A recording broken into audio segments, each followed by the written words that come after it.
নীল আজকে বড় দিদা বাড়ি এসছে, ও তো মনে হচ্ছে খুব খুশি, বাড়ি যাবে না।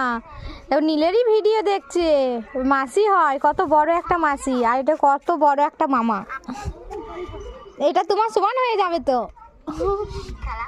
নাম কি বলো তো, জিজ্ঞেস করো মামার নাম কি, জিজ্ঞেস করো, জিজ্ঞেস করো। এটা আদিত্য।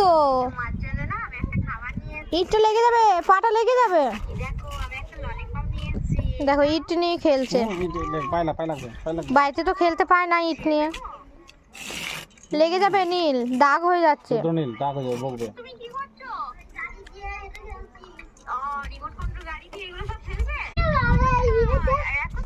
ওটা কে হয়? ওটা হ্যাঁ মামা, আর ওইটা এটা খুব খুশি।